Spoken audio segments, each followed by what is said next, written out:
Today I'm at Kings MMA in Anaheim, talking with Alexander Weddle, a welterweight pushing out of the amateur ranks and getting ready for his first step as pro. His last fight was a close loss, but it gave him the experience he actually needed, and he's been tightening the weak spots since. If you want more interviews with real prospects on the rise, like and subscribe.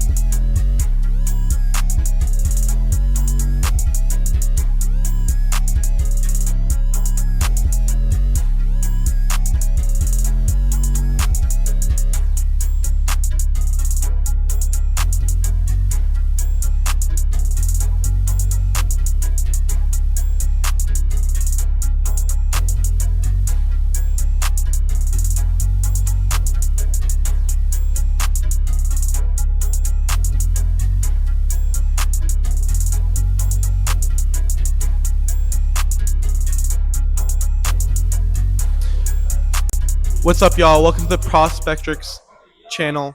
Today I'm here with Alexander Weddle. Yes, sir. God's warrior. And today we're going to be interviewing about how he is on and off the mat and his plans when it comes to MMA. Let's start this off. What is your name, age, and the weight that you fight at? So I'm Alexander Weddle.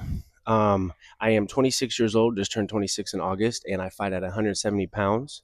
Plan on turning pro 2026, whether that's February, March, and be very active in the beginning of my pro career. So I'm super excited, brother. Super excited. For fans who don't know you yet, who is Alexander Weddle outside of the cage? Oh, that's a good question.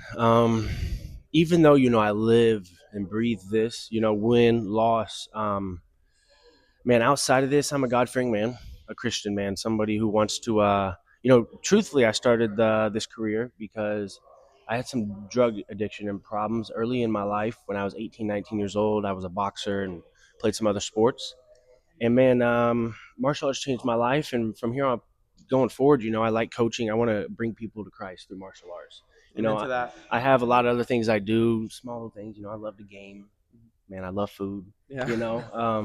But other than that, bro, most importantly, this is the life. What originally pulled you into MMA when you first got on that mat? And when did you realize you wanted to take this seriously, professionally? Oh, man. Started in like 2020 when I first got out of jail. I was already an athlete, made some mistakes in my life. And as soon as I stepped on the mat, it was in Huntington, Kings. And I just felt like this was for me. I was missing something in my life, some sort of structure, which I already had in the beginning of life, but I was missing a structure that I needed. And bro, it pulled to me because I always felt like God had a big plan for me to be at the top of the game, to bring people to be on a platform. And, I think the moment that I started to fall in love with this, I just knew it was for me, What part of your personality shows up the most when you're on the mat? Heart. Bro, I got tons of it, brother. I always say, you put King Kong in front of me, I'm gonna fight him, win, lose, or draw. You know what I mean? That's just how I am. My heart's bigger than anything in my body. I constantly kind of wear my heart on my sleeve, and I think a lot of MMA fighters do the same. But it shows in my fights as well, bro. Even like my last fight, 3-round war with Savak, I lost by decision. Kind of felt like I should have won in certain areas. But bro, that's what shows up in my fights. I may be technical, a good striker, but that comes out more. Like you were just referring to, you had a great performance at UNF 28, but it ended up with a loss. Yes. What did that fight teach you about yourself when it comes to fighting? Man, so, we put so much work into this stuff, 10, 12 weeks of a camp, maybe even longer sometimes, because you have a fight fall out. Like I was supposed to fight in June, and the fight fell out. Then we bumped it to October. When things don't necessarily go your way inside the cage, sometimes you have to go back to the drawing board. 90% of guys are going to think, why am I doing this?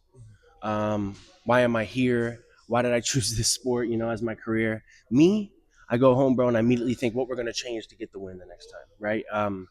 I could see myself in the UFC and the PFL at a high level one day, whether it's either one of those promotions, But I just truly believe, the difference between the 1% and the people who just do this for fun is you have to go back to the drawing board ASAP, get back into training. Obviously injuries are injuries, but the train has to keep going forward. If you want to make it to the top, look at people like Oliveira. Look at people like, I'm blank on names, but so many people who started their career with some losses and end up being some of the best in the world, bro. Yeah. That's your lessons right there. Yeah. Every MMA fighter has taken loss, even if it's off the mat. Exactly, Yeah. exactly. And you should take more losses off the mat. So if you have the right training partners, you should never be the best in the room ever. What are your thoughts when it comes to your gym? Oh my gosh, best gym in the world, man. Benil Dariush, my coach, and his family, Nolan Tickman, they opened this gym, Kings Anaheim, about 4 or 5 years ago, maybe even longer, but then they migrated over here in the past 2 years. And bro, amazing mat space, a gym full of Christian men, people who believe in Christ, believe in God. Yeah. It was hard for me to find this. And then when I found this gym and, with Benny and the people in my corner now, it feels more like home than it does feel like a job. Yeah. And that to me is important because when you go to war, you don't want to go to war with someone who doesn't necessarily have your best interest in mind, Yeah. Yeah. There's no better room than a room with Jesus Christ in it. Exactly. Amen to that, brother. How do you personally stay motivated and keep the fire going during setbacks on and off the mat? Man, I mean, I know it sounds cliche, bro, but it leads back to Christ. I I think when you know that you have a dream set in your heart by God, whether it's on the mat, off the mat, if you truly feel and believe that, I truly believe that if you work hard towards it and continue to believe that it will come in some form of fashion, that will come true. And I think, I work hard enough to the point where that will happen for me. As long as I keep my head down, humble, wins, losses, whatever it may be, that moment will come. We've seen a lot of your educational reels on IG. Yeah. What's one thing you're drilling nonstop right now that fans could learn from? Oh man, I love boxing. I'm a big boxer, man. I've been working a lot on my wrestling lately. It's something that, sort of a weak point in my game.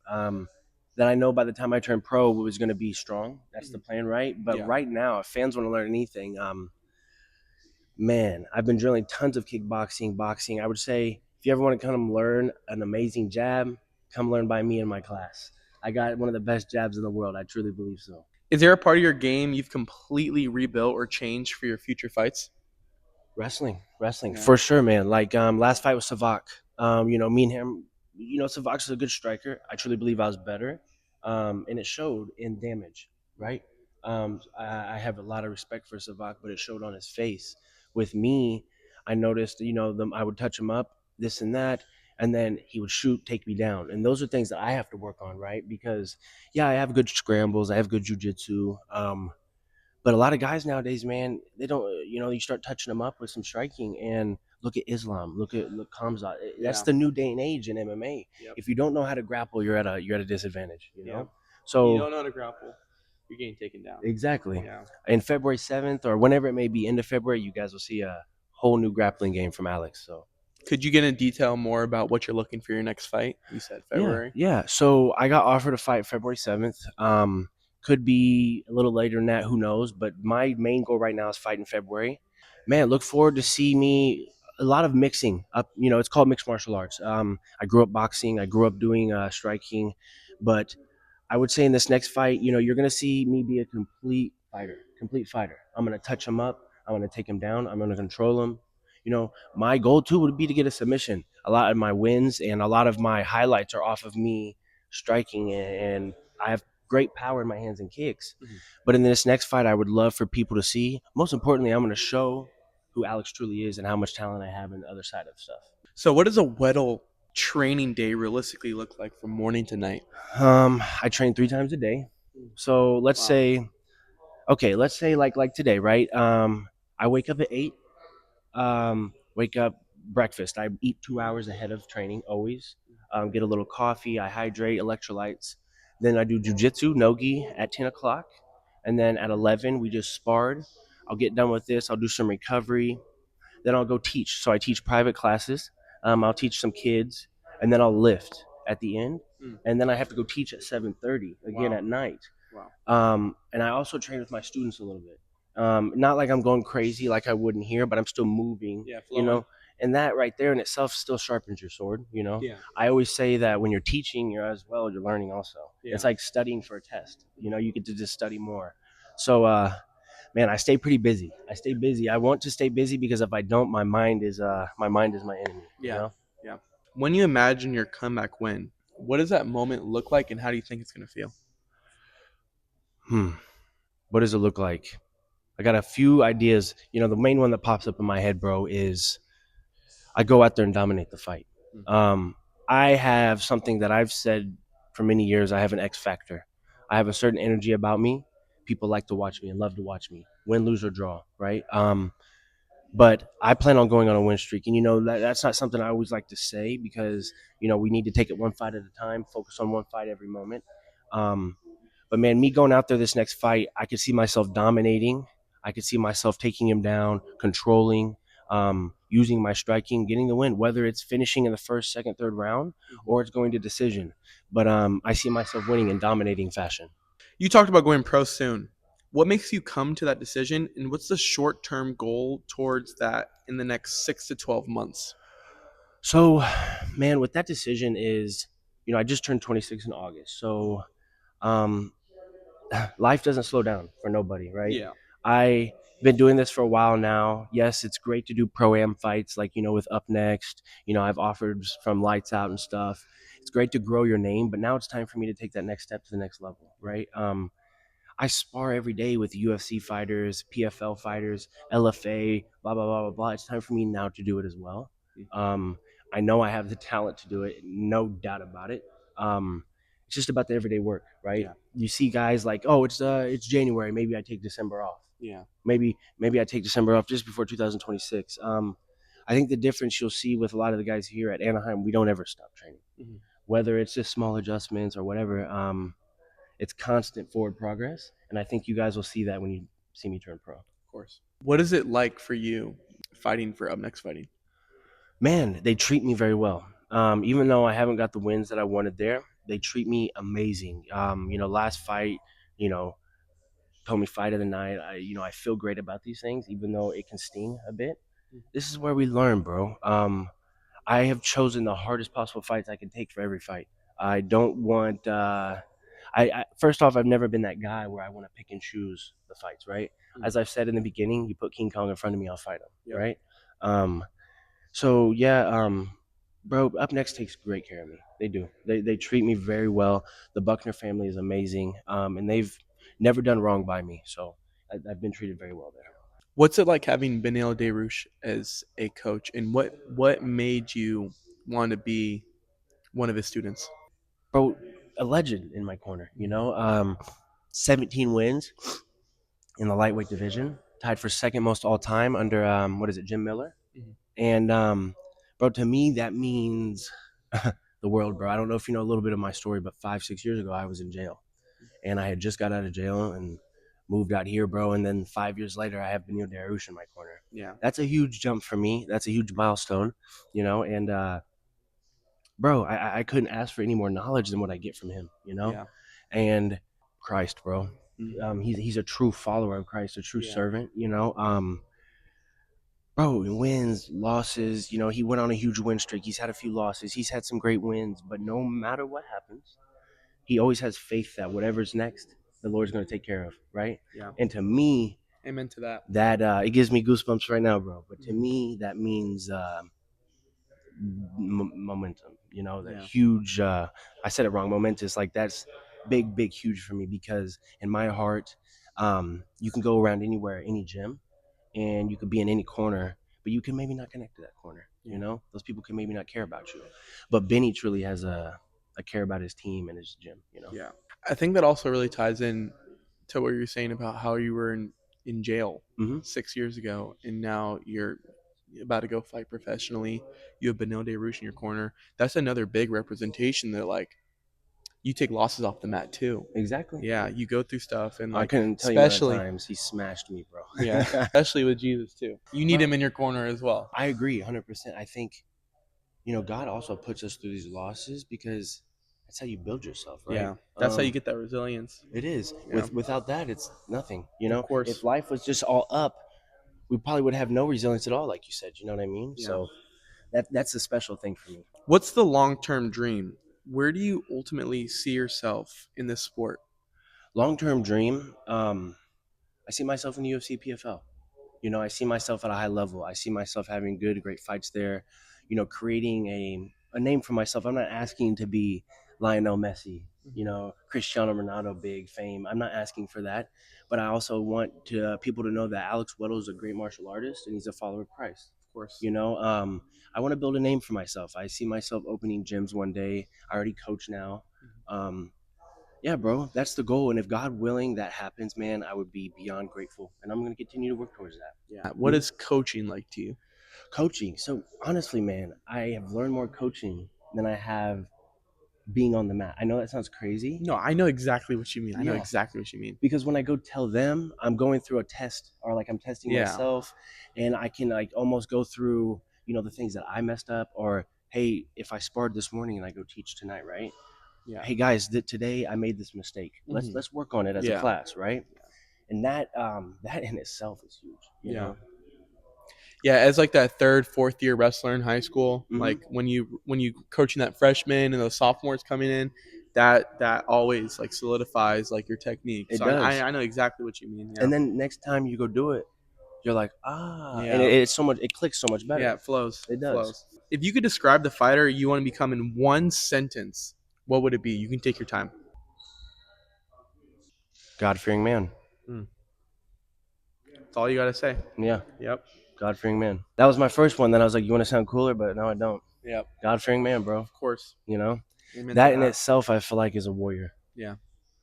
We just don't have two swords nowadays, Of course. Yeah. Prospectrix is about giving like spotlight and exposure to prospect athletes on the come up. Mhm. What does the fans' investments in you as a fighter and an athlete mean to you personally? Oh my gosh, bro. Like after my last fight, almost brought tears to my eyes thinking about it a little bit, man, because I don't think people realize how hard it is.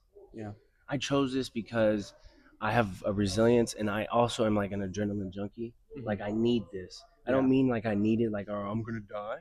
But Like- necessarily, brother, I may not make great decisions Yeah. without this, Yeah. And that's your dopamine too when you get on that mat. This of is my course. fix, Yeah.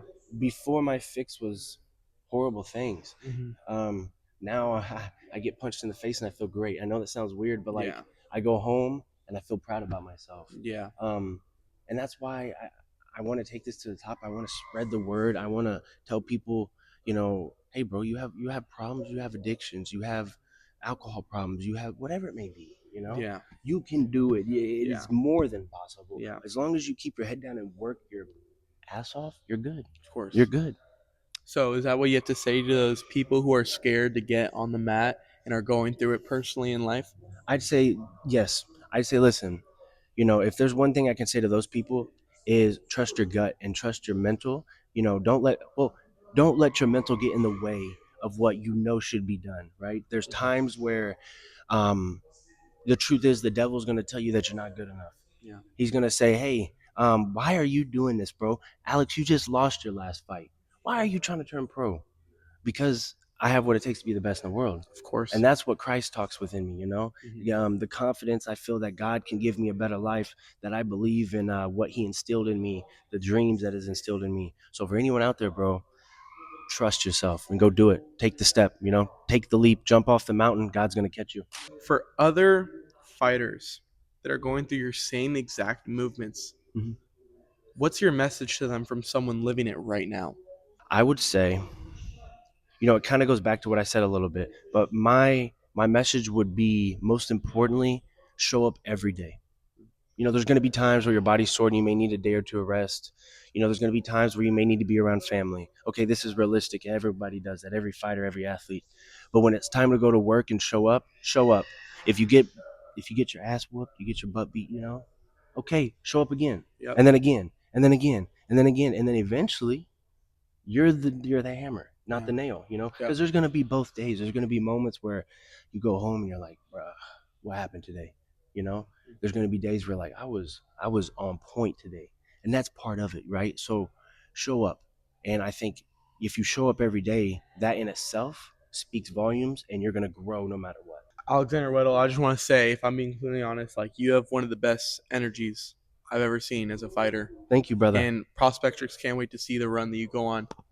Thank you for coming. My brother. Thank you. Yep. Prospectrix, stay tuned. Let's go.